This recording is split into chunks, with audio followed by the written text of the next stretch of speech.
In the last class, we have seen that the frequency of a photon moving from a higher gravitational field to a lower gravitational field will decrease. So suppose we have a star having a higher gravitational field around it and the photon is being emitted from the surface of the star. So at a very large distance from this star, the frequency of the photon decreases or the wavelength increases. When the photon reaches the Earth's surface, there is a slight increase in the gravitational field. There will be a gravitational field produced by the Earth. So the frequency slightly increases or wavelength slightly decreases. But compared to the initial frequency of the photon, the frequency is decreased or the wavelength has increased. Or we can say that there is a shift towards the red side of the spectrum. So this is what is called gravitational redshift. And we have seen that the equation for gravitational redshift is given by h nu prime is equal to h nu into 1 minus gm by rc square, where h nu into 1 minus gm by rc square is the total energy of the photon on the surface of the star, and h nu prime is the energy of the photon at a very large distance from the star. So we have seen that the gravitational potential energy of the photon on the surface of the star depends on gm by rc square. Its value is minus gm by rc square into h nu. So here g is a constant, c square is a constant. So it depends on the value of m by r. So when mass is high and radius is small, this is very large quantity. So gm by rc square is high for dense stars. So if the density of the star is high such that gm by rc square is greater than or equal to 1, what will happen? So when gm by rc square is equal to 1, the total energy of the photon on the surface of the star will be h nu into 1 minus 1 will be 0. When gm by rc square is greater than 1, the total energy is negative.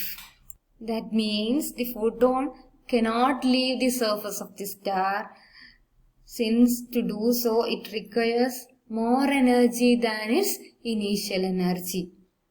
So if the density of the star is very high such that gm by rc square is greater than or equal to 1, the photon cannot leave the star. So that means the frequency here h nu prime is also 0 when gm by rc square equal to 0, or the wavelength is infinity. So at this point, wavelength of the photon tends to infinity. So a star of this kind cannot radiate. So the photon cannot escape from the star. So the star cannot radiate.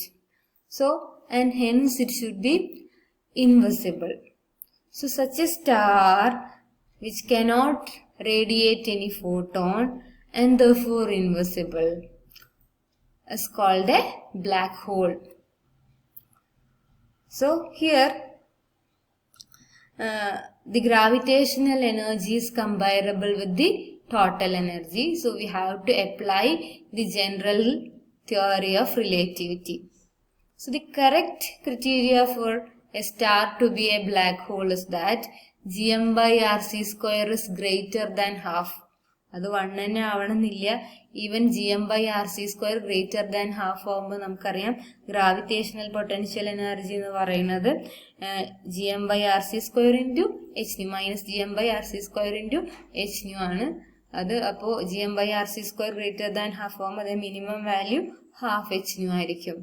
Total energy എന്ന് പറഞ്ഞാൽ h nu into 1 minus half, അതും half h nu. അപ്പോൾ അത് comparable ആണ്. അപ്പോൾ ആ സ്റ്റേജിൽ തന്നെ ഒരു സ്റ്റാർ ബ്ലാക്ക് ഹോൾ ആയിട്ട് ആക്ട് ചെയ്യും. GM/RC² ഗ്രേറ്റർ ദാൻ 1 ആവണമെന്നില്ല. സോ അപ്പോൾ ഒരു സ്റ്റാർ ബ്ലാക്ക് ഹോൾ ആവണമെങ്കിലുള്ള മിനിമം കണ്ടീഷൻ എന്ന് വെച്ചാൽ GM/RC² is greater than or equal to half. So the minimum value of GM/RC² equal to half. ഇവിടെ നമുക്ക് അതിൻ്റെ ഒരു സ്റ്റാർ ബ്ലാക്ക് ഹോൾ ആവാനുള്ള റേഡിയസ് കണ്ടുപിടിക്കാം. We call this radius as Schwarzschild radius. So from this R is equal to 2GM/C².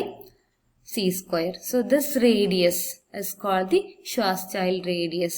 So the Schwarzschild radius or RS of a body of mass m is defined as RS is equal to 2GM/C². So a body is a black hole if all its mass is inside a sphere of radius equal to RS. അപ്പോൾ ഒരു m mass ഉള്ള ഒരു body black hole ആയി തീരെ എപ്പോഴാന്ന് വെച്ചാൽ അത് compress ചെയ്തിട്ട് അതിൻ്റെ റേഡിയസ് ഈ value ആവുമ്പോഴാണ്. So now the boundary of the black hole is called the event horizon. Now the escape velocity of an object from a black hole can be calculated using the equation V is equal to root of 2GM/RS. നമുക്കറിയാം escape velocity നമ്മൾ root of 2GM/R വെച്ചിട്ട് ചെയ്യും. അപ്പോൾ black whole ആകുമ്പോൾ അതിന് ആറിന് പകരം Schwarzschild radius കൊടുക്കണം. ഇത് സബ്സ്റ്റിറ്റ്യൂട്ട് ചെയ്ത് കഴിഞ്ഞാൽ 2GM/C², 2GM കട്ട് ചെയ്ത് പോവും, റൂട്ട് ഓഫ് C² C എന്ന് വരും. So the escape velocity of an object from a black hole is equal to the velocity of light. So no object can ever leave the black hole. We know that no object can achieve a velocity equal to the velocity of light.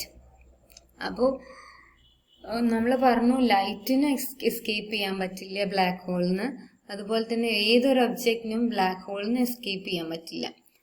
So for a star with sun's mass, ഇപ്പോൾ സണ്ണിൻ്റെ mass എന്ന് പറയുന്നത് ഏകദേശം 2 × 10⁻30 kilograms. അപ്പോൾ ഇവിടെ substitute ചെയ്ത് കഴിഞ്ഞാൽ RS കിട്ടുക ഏകദേശം 3 kilometers ആണ്. It's very small compared to sun's present radius. ഇപ്പോൾ സണ്ണിൻ്റെ പ്രസൻറ്റ് റേഡിയസ് എന്ന് പറയുന്നത് 7 × 10⁸8 meters ആണ്. So compare to this RS is very very very small. So we can so this black hole is having a very very large density, and therefore anything passing near a black hole will be sucked into it and can never return to the outside world. അത്രയും dense ആയിട്ടുള്ള ഒരു object ആയതുകൊണ്ട് അത്രയും gravitational field അതിന് ചുറ്റുണ്ടാവും. So whatever coming near the black hole is sucked into the black hole and can never escape. So now we have seen that the black hole is invisible. So how can we detect a black hole? ഇപ്പോൾ നമുക്കറിയാം ഒരു ഒബ്ജക്റ്റിനെ നമ്മൾ കാണുക എന്ന് വെച്ചാൽ ഒന്നുകിൽ അത് ലൈറ്റ് എമിറ്റ് ചെയ്യണം, അല്ലെങ്കിൽ ഒരു റേ ഓഫ് ലൈറ്റ് അവിടെ പോയി റിഫ്ലക്ട് ചെയ്ത് നമ്മുടെ ഐയിലെത്തുമ്പോഴാണ് നമ്മളൊരു ഒബ്ജക്റ്റിനെ കാണുക. ഇപ്പോൾ ബ്ലാക്ക് ഹോളിൻ്റെ കേസിൽ നമുക്കറിയാം ഫോട്ടോൺസ് എമിറ്റ് ചെയ്യില്ല, ബ്ലാക്ക് ഹോള് ലൈറ്റ് എമിറ്റ് ചെയ്യില്ല. ഇനി ലൈറ്റ് അവിടെ പോയി ഹിറ്റ് ചെയ്യുകയാണെങ്കിൽ it will be absorbed into the black hole, അത് റിഫ്ലക്ട് ചെയ്യില്ല ബ്ലാക്ക് ഹോള്. സോ black holes are invisible. So now how can we detect the presence of a black hole? Generally എന്താ ചെയ്യുക വെച്ചാൽ മിക്കവാറും ബ്ലാക്ക് ഹോൾസ് ഒരു double star സിസ്റ്റത്തിലെ ഒരു മെമ്പർ ആയിരിക്കും. അപ്പോൾ ഈ ബ്ലാക്ക് ഹോളിന് ഹൈ ഗ്രാവിറ്റേഷണൽ ഫീൽഡ് ആയതുകൊണ്ട് തന്നെ ഈ രണ്ട് സ്റ്റാർസും സർക്കിൾ ചെയ്യും. അപ്പോൾ നമുക്ക് ഒരു ബ്ലാക്ക് ഹോളിന് നമുക്ക് കാണാൻ പറ്റില്ല, അപ്പോൾ രണ്ടാമത്തെ സ്റ്റാറിനെ നമുക്ക് കാണാൻ പറ്റും. So the intense gravitational field of the black hole will attract matter from the other star, which will be compressed and heated to high temperatures that X-rays will be emitted profusely. അപ്പോൾ ഈ black hole ഈ near by സ്റ്റാറിന് അതിൻ്റെ അത്രയും gravitational field ഉള്ളതുകൊണ്ട് matter absorb ചെയ്യും. അപ്പോൾ ഈ രണ്ടാമത്തെ സ്റ്റാർ എന്ന് പറയുന്നത് അത് കംപ്രസ് ചെയ്യും, അതുപോലെ ഹൈ ടെമ്പറേച്ചറിലേക്ക് ഹീറ്റ് ചെയ്യും. അപ്പോൾ ആ സമയത്ത് അതിന് കണ്ടിന്യൂസ് ആയിട്ട് എക്സ്റേസ് എമിറ്റ് ചെയ്യും. അപ്പോൾ ഒരു പെർട്ടിക്കുലർ സ്റ്റാർ കണ്ടിന്യൂസ് ആയിട്ട് എക്സ്റേ എമിറ്റ് ചെയ്യുന്നുണ്ടെങ്കിൽ അതിനടുത്ത് നമുക്കൊരു ബ്ലാക്ക് ഹോൾ ഉണ്ടെന്ന് മനസ്സിലാക്കാം.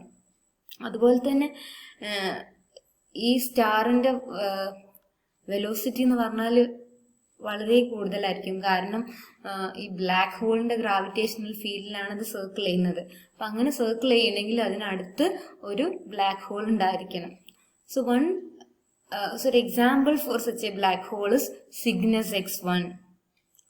അപ്പോൾ ഇങ്ങനെ ഒരു ഹൈ വെലോസിറ്റിയിൽ എക്സ്റേസ് കണ്ടിന്യൂസ് ആയിട്ട് എമിറ്റ് ചെയ്യുന്ന ഒരു സ്റ്റാറിനെ കണ്ടുപിടിച്ചു. അപ്പോൾ അതിനടുത്തൊരു ബ്ലാക്ക് ഹോൾ ഉണ്ടെന്ന് പറഞ്ഞു. അങ്ങനെ കണ്ടുപിടിച്ച ഒരു ബ്ലാക്ക് ഹോളാണ് Cygnus X1. And its mass is 8 times that of the sun, but its radius is only 10 kilometers. സ്റ്റാർസിൻ്റെ evolution പറയുമ്പോൾ അതിലെ ഫൈനൽ സ്റ്റേജ് ആണ് ബ്ലാക്ക് ഹോൾസ്. പക്ഷെ എല്ലാ സ്റ്റാർസും നേരിട്ട് ബ്ലാക്ക് ഹോൾസ് ആവുകയല്ല ചെയ്യുക. ഈ ലൈറ്റർ സ്റ്റാർസ് എന്ന് പറയുന്നത് വൈറ്റ് ഡ്വാർഫ്സ് ആയിട്ടാണ് മാറുക. അതായത് നിങ്ങൾ ചന്ദ്രശേഖർ ലിമിറ്റ് എന്ന് കേട്ടിട്ടുണ്ടാവും. Those stars having mass less than or equal to 1.44 times the mass of the sun will become white dwarfs first. And those stars having mass between 1.44 times the mass of the sun to 3 times the mass of the sun will become neutron stars. And only those stars having mass greater than 3 times the solar mass will be black holes. But as the time goes on, the strong gravitational field of white dwarfs and neutron stars attract matter from the nearby particles, and when they gathered enough mass, they too will become black holes. അപ്പോൾ white ഡ്വാർഫ്സ് കുറച്ച് കഴിഞ്ഞാൽ അതിൻ്റെ strong gravitational field കൊണ്ട് മാറ്ററിനെ attract ചെയ്യും. Near by ഒബ്ജക്റ്റിൽ നിന്നെല്ലാം സ്റ്റാർസിൽ നിന്ന്, അതുപോലെ cosmic ഡസ്റ്റും ഗ്യാസും എല്ലാം ഗ്യാദർ ചെയ്യും. അപ്പോൾ mass Chandrasekhar limit 3 times mass cross ചെയ്ത് കഴിഞ്ഞാൽ അതും ബ്ലാക്ക് ഹോൾ ആയിട്ട് മാറും. If the universe last long then everything in it may be in the form of black holes. ഇപ്പോൾ യൂണിവേഴ്സ് കുറേ കാലം എക്സിസ്റ്റ് ചെയ്യുകയാണെങ്കിൽ ഒരു ബ്ലാക്ക് ഹോള് അടുത്തുള്ള സ്റ്റാർസിൽ നിന്ന് അങ്ങനെ മാറ്റർ അബ്സോർബ് ചെയ്യും. അതുപോലെ തന്നെ വൈറ്റ് ഡ്വാർഫ്സും എല്ലാം അങ്ങനെ അത് ലാസ്റ്റ് എല്ലാം ബ്ലാക്ക് ഹോൾസ് ആയിട്ടായിരിക്കും മാറും. So the black holes are believed to be the cause of galaxies. Galaxy സെന്ററിൽ എല്ലാ ഗാലക്സിയുടെയും സെന്ററിൽ ഒരു ബ്ലാക്ക് ഹോൾ ഉണ്ട് എന്നാണ് അസ്യൂം ചെയ്യുന്നത്. ഇതെങ്ങനെ മനസ്സിലായി എന്ന് വെച്ചാൽ ഗാലക്ടിക് സെന്ററിലുള്ള സ്റ്റാർസിന്റെ മൂവ്മെന്റ് അത്രയും ഹൈ സ്പീഡിലാണ് അത് മൂവ് ചെയ്യുന്നത്. അപ്പം അങ്ങനെ മൂവ് ചെയ്യണമെങ്കിൽ അതിനൊരു സ്ട്രോങ് ഗ്രാവിറ്റേഷണൽ പുള്ള് വേണം. ഒരു ഡെൻസ് ആയിട്ടുള്ള ഒരു ഒബ്ജക്റ്റിന്റെ ഗ്രാവിറ്റേഷണൽ പുള്ള് വേണം. ഏകദേശം ബില്യൺസ് ഓഫ് ടൈംസ് സണ്ണിന്റെ മാസ് ഉള്ള ഒരു ഒബ്ജക്റ്റിന്റെ ഗ്രാവിറ്റേഷണൽ പുള്ള് ഉണ്ടെങ്കിൽ മാത്രമേ സ്റ്റാർസിന് അത്രയും വെലോസിറ്റിയിൽ റിവോൾവ് ചെയ്യാൻ പറ്റുള്ളൂ. അതുപോലെ തന്നെ ദേ എമിറ്റ് റേഡിയേഷൻ. റേഡിയേഷൻ എമിറ്റ് ചെയ്യാനുള്ള റീസണും അതിനടുത്തൊരു ബ്ലാക്ക് ഹോൾ ഉണ്ടെന്ന് തന്നെയാണ്. അതുകൊണ്ട് തന്നെ in the center of every galaxy there is a black hole. അപ്പോൾ ബ്ലാക്ക് ഹോൾ ഉണ്ടെങ്കിൽ മാത്രമേ ഗാലക്ടിക് സെന്ററിന് നിയർ ആയിട്ടുള്ള സ്റ്റാർസ് അത്രയും സ്പീഡിൽ റിവോൾവ് ചെയ്യുള്ളൂ, പ്ലസ് റേഡിയേഷൻസ് എമിറ്റ് ചെയ്യുള്ളൂ. So the radiation amount is such that only black holes are responsible for that. അപ്പം അത്രയും എമൗണ്ടിലാണ് റേഡിയേഷൻസ് എമിറ്റ് ചെയ്യുന്നത്. അതുപോലെ അത്രയും വെലോസിറ്റിയിലാണ് നിയർ ബൈ സ്റ്റാർസ് റിവോൾവ് ചെയ്യുന്നത്. അപ്പം അതിൻ്റെ meaning in the centre of every galaxy there is a black hole present. Now we will discuss about quasars. Quasars are quasi-stellar radio sources. ഒരു പവർഫുൾ ടെലിസ്കോപ്പിലൂടെ നോക്കുമ്പോൾ ക്വാസാർ ഒരു ഷാർപ്പ് പോയിന്റ് ഓഫ് ലൈറ്റ് ആയിട്ട് appear ചെയ്യും. ഒരു സ്റ്റാറിനെ പോലെ തന്നെയാണ് ക്വാസാറും കാണപ്പെടുക. But unlike stars, quasars are powerful sources of radio waves. അപ്പോൾ ഈ ക്വാസാർസ് എന്ന് പറയുന്നത് റേഡിയോ വേവ്സിന്റെ ഒരു പവർഫുൾ സോഴ്സ് ആയിട്ട് ആക്ട് ചെയ്യും. സ്റ്റാർസ് അങ്ങനെയല്ല. സോ അതുകൊണ്ട് തന്നെയാണ് അതിനെ ക്വാസി സ്റ്റെല്ലാർ റേഡിയോ സോഴ്സസ് എന്ന് വിളിക്കുന്നത്. ക്വാസി എന്ന് പറഞ്ഞാൽ ഒരു സെമി സ്റ്റെല്ലാർ, അതായത് അത് സ്റ്റാർ അല്ല, but it is star like ഒരു സെമി സ്റ്റേറ്റിൽ, അതിനെ നമ്മൾ ക്വാസി എന്ന് പറയാം. So quasi stellar radio sources. അപ്പോൾ ഒരു ക്വാസാർ എന്ന് പറയുന്നത് ജനറലി അതിന്റെ size smaller than the solar system. But the energy output of the quasar is 1000 times the energy output of the Milky Way galaxy. ക്വാസാറിന്റെ size വളരെ കുറവാണെങ്കിലും, ഏകദേശം less than the size of solar system ആണെങ്കിലും, അതിന്റെ energy output എന്ന് പറയുന്നത് thousands of times the energy output of the entire Milky Way galaxy. Milky Way ഗാലക്സിയുടെ മുഴുവൻ എനർജി ഔട്ട്പുട്ടിന്റെയും 1000 times വരും ഒരു ക്വാസാറിന്റെ energy output. So because of this, most astronomers believe that in the center of every quasar there is a black hole present, and the mass of this black hole is approximately 100 million suns. So astronomers believe that in the center of every quasar there is a black hole having mass approximately equal to 100 million suns mass. അപ്പോൾ ഈ radio waves emit ചെയ്യാനുള്ള reason എന്താന്ന് വെച്ചാൽ, ഈ ക്വാസാറിന്റെ സെന്ററിൽ black hole ഉണ്ട്. അപ്പൊ ഈ ബ്ലാക്ക് ഹോൾ എന്ന് പറയുന്നത് നിയർ ബൈ സ്റ്റാർസിനെ അട്രാക്ട് ചെയ്യും. അതിന്റെ ഇന്റൻസ് ഗ്രാവിറ്റേഷണൽ ഫീൽഡ് കൊണ്ട് നിയർ ബൈ സ്റ്റാർസിനെ അട്രാക്ട് ചെയ്യും. So the matter is squeezed and heated to produce the observed radiation. അപ്പൊ അതുകൊണ്ട് തന്നെ ആ സ്റ്റാർസ് കംപ്രസ്ഡ് ആവും, അത് ഹീറ്റഡ് അപ്പ് ആവും, അങ്ങനെ റേഡിയേഷൻ എമിറ്റ് ചെയ്യാണ് ചെയ്യാം. അപ്പോൾ ഒരു സ്റ്റാറിനെ കംപ്ലീറ്റ് ആയിട്ട് ഒരു ബ്ലാക്ക് ഹോള് സ്വാലോ ചെയ്യാന്ന് കരുതുക. അതിന്റെ കംപ്ലീറ്റ് മാറ്ററും ബ്ലാക്ക് ഹോള് അബ്സോർബ് ചെയ്യാന്ന് വിചാരിക്കുക. അങ്ങനെയാണെങ്കിൽ ആ സ്റ്റാർ അതിന്റെ എൻറ്റയർ ലൈഫ് ടൈമിൽ എത്ര എനർജി ഔട്ട്പുട്ട് തന്നോ അതിന്റെ 10 times എനർജി ലിബറേറ്റ് ചെയ്യും. അപ്പോൾ 1 or 2 അങ്ങനെയുള്ള സ്റ്റാർസിന് കംപ്ലീറ്റ് സ്വാലോ ചെയ്ത് കഴിഞ്ഞാൽ ഒരു ക്വാസാറിന് ഇപ്പോഴുള്ള പോലുള്ള ആ റേറ്റിൽ എനർജി പ്രൊഡ്യൂസ് ചെയ്യാൻ പറ്റും. അതിന്റെ മീനിങ്, ക്വാസാറിന്റെ സെന്ററിൽ ഒരു ബ്ലാക്ക് ഹോൾ ഉണ്ട്. അപ്പൊ ആ ബ്ലാക്ക് ഹോൾ അത്രയും സ്ട്രോങ് ഗ്രാവിറ്റേഷണൽ ഫീൽഡ് ആയതുകൊണ്ട് it will attract matter from the nearby stars and it can even swallow 1 or 2 stars per year, and this will cause the intense amount of radiation to be produced from the quasar.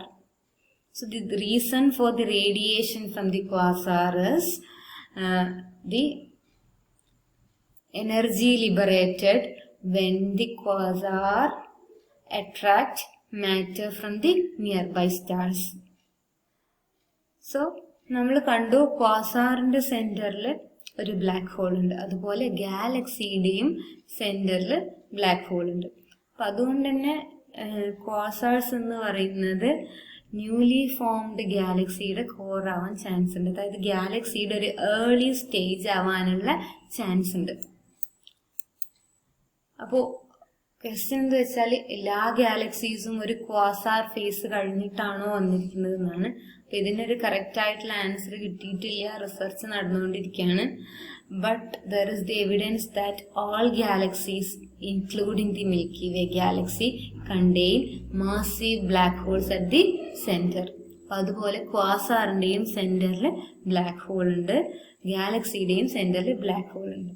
അപ്പോ quasar എന്ന് പറയുന്നത് ഗാലക്സിയുടെ ഒരു early stage ആണോ എന്നുള്ള research നടന്നുകൊണ്ടിരിക്കുകയാണ്. So ഇത്രയാണ് നമ്മുടെ first module. Okay, thank you.